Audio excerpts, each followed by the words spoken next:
Last video, I promise, it will explore Kruskal's algorithm. Uh, the directions here are to successively add edges of minimum weight that do not form a simple circuit with the edges that have already been chosen, and we stop after adding n-1 edges. The difference between Kruskal and Prim is that Kruskal focuses on the edges and doesn't care if what, in the intermediate steps, what's been constructed is disconnected or not. In the end, if we can add n-1 edges, we will end up with a connected spanning tree. So let's go ahead and start.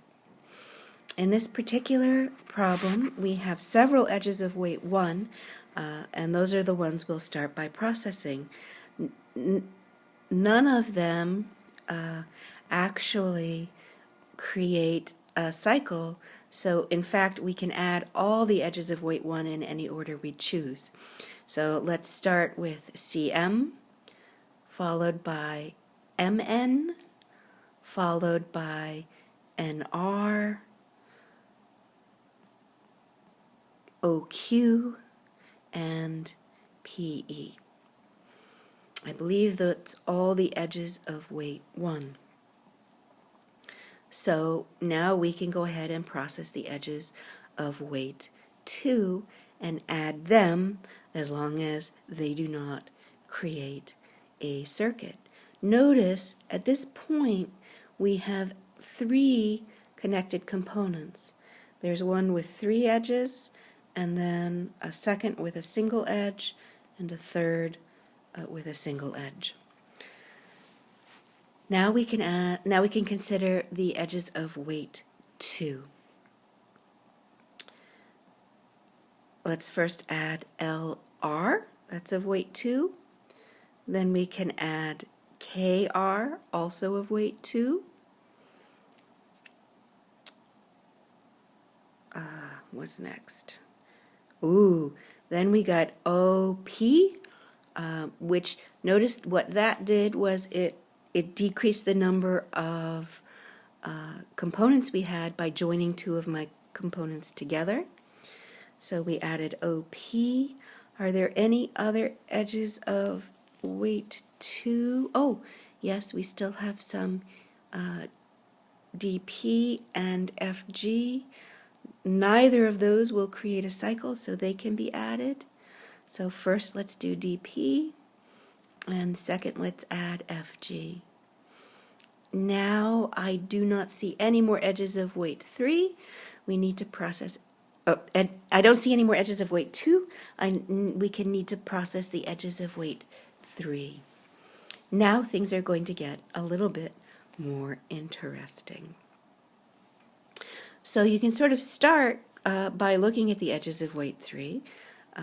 In particular, BC might be the first one you pick because of alphabetical order. And that does not form a circuit, so it can be added. Similarly, CD does not form a circuit, so it too can be added to our construction. But then what happens? Notice now, if I were to add RQ, that would create a circuit, a simple circuit, so it cannot be added. I think that's the only one that can't be added. So PG is of weight 3. It does not create a simple circuit, so we can throw that on, followed by IG, which does not create a simple circuit, but RQ does, so it will not be added.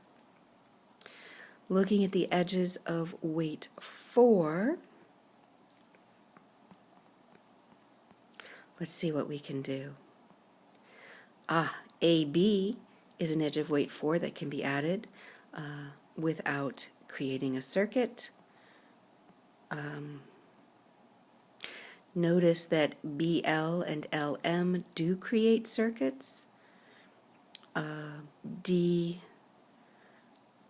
creates a circuit. EF creates a circuit, but QJ does not, so it gets added, JQ. Anything else, or is that all of our edges of weight 4 are now taken care of? What about, oh, yes, our edges of weight 5 need to be processed. And if you notice, every single edge of weight 5 will create a cycle, so it does not get added. And similarly, every single edge of weight 6 creates a circuit, and it does not get added. However, when we go to weight 7, we can add GH. At this point, once we add GH, we have added all the edges we need to add, so we don't have to process anything else. And the total weight, if you add up 1 times the number of objects in weight 1 plus the number of objects here in weight 2 times 2 plus 3 times the number of objects in weight 3 plus 4 times 2 plus 7 times 1, we get 42. So we get the same weight as we did in the previous Prim's algorithm, but we got it in a different way. I think that's going to do it for tonight. Thank you for humoring me. Come in with questions to class on Thursday.